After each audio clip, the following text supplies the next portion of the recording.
Ration വിതരണം സപ്ലൈകോയിൽ നിന്നും ഒഴിവാക്കി സിവിൽ സപ്ലൈസ് ഡിപ്പാർട്ട്മെന്റിനെ ഏൽപ്പിക്കണമെന്ന് all Kerala retails ration dealers association Vaikom taluk വാർഷിക പൊതുയോഗം പ്രമേയത്തിലൂടെ ആവശ്യപ്പെട്ടു. വൈക്കം സത്യാഗ്രഹ സ്മാരക ഹാളിൽ നടന്ന വാർഷിക പൊതുയോഗം സംസ്ഥാന സെക്രട്ടറി കെ ശിശുപാലൻ ഉദ്ഘാടനം ചെയ്തു.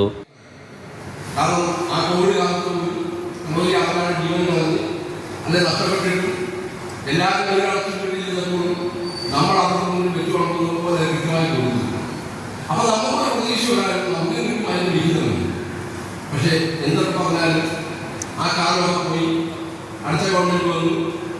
ഇപ്പോൾ വീണ്ടും ഒരു പുതിയ ഗവൺമെന്റിലേക്ക് പറയാൻ ഒരു വർഷം. താലൂക്ക് പ്രസിഡന്റ് ഐ ജോർജ് കുട്ടി അധ്യക്ഷത വഹിച്ചു.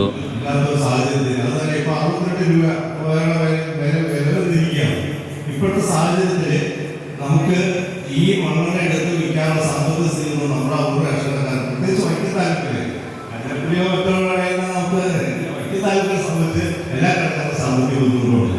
അതുകൊണ്ട് ഈ മണ്ണെണ്ണ എടുത്ത് വിതരണം ചെയ്യണമെങ്കിൽ താലൂക്ക് ജനറൽ സെക്രട്ടറി വിജയൻ ഇടയത്ത് റിപ്പോർട്ടും കണക്കും അവതരിപ്പിച്ചു. കാരുണ്യ പദ്ധതിയുടെ ജില്ലാതല ഉദ്ഘാടനം ജില്ലാ പ്രസിഡന്റ് ബാബു ചെറിയാൻ ചടങ്ങിൽ നിർവഹിച്ചു. സംസ്ഥാന ഓർഗനൈസിംഗ് സെക്രട്ടറി വി ജോസഫിനെ ചടങ്ങിൽ ആദരിച്ചു. ജില്ലാ താലൂക്ക് ഭാരവാഹികൾ പ്രസംഗിച്ചു. ഐ ജോർജ് കുട്ടി പ്രസിഡന്റായും എസ് എൻ ബിനേഷ് കുമാർ സെക്രട്ടറിയായും പുതിയ താലൂക്ക് ഭാരവാഹികളെയും സമ്മേളനത്തിൽ തെരഞ്ഞെടുത്തു. Enlight news Vaikom.